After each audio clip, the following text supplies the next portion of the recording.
השאלה מה יקרה אם אנחנו נכבה את המתח, זה יחזור צבע המקורי? לא. לא? נכון. אנחנו הופה, הוא קפץ, סגול. צהוב, חום סגול. כן, בסדר. אני מנחש שזה יהפוך עכשיו לכחול. זה באמת מעניין למה זה קורה. לפי הספקטרום, לא? לא, ממש לא. תצטרכי לרשום על זה מן הסתם, כן. יש מאמרים שמדברים על זה. הופה, לכחול. מה זה? בטח בגלל... עכשיו אדום. זה לא בגלל הספקטרום? אורך גל, רציף ספקטרום. כזה לא, משתנה. זה נראה חשיף, מזהב לכחול, סגול. לא יודע, אני לא זוכר. כחול, כחול. כחול פה. אנחנו ב-25. כחול. שנייה. חלק. הופה, קפץ. כחול. תכלת. כחול. עכשיו זה יהיה ירוק טוב.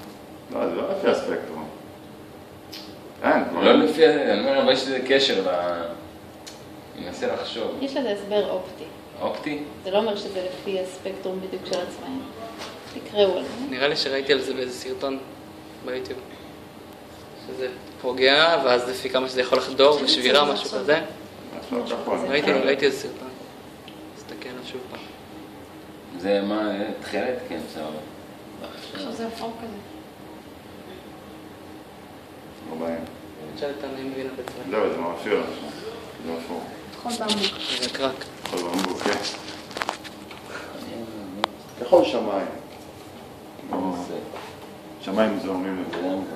כן. שמיים של טוקיו. מה זה? 45. אפור צהוב.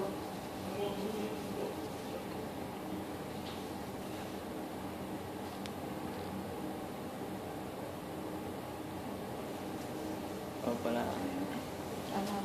היי. יש קשר זה רב. לא. עכשיו זה צהוב.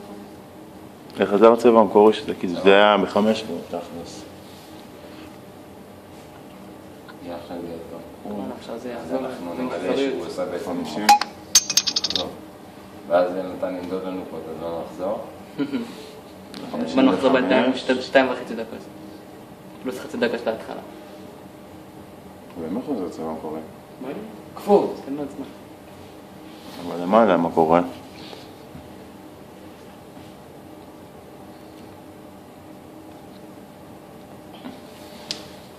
הופה, קפץ. בוא נראה מה קורה עכשיו. יאללה. הצבע שלך במצלמה לא נכון, אתה יודע? טמטם. משהו נכון. נראה לי לא, לא. זה אפור כזה. עכשיו זה חום. לא בדיוק. אדום.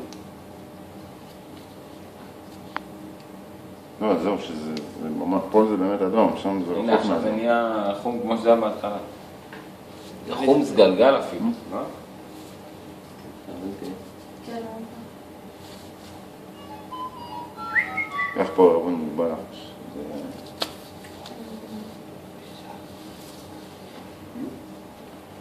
אתה עדיין מוגזם. 70.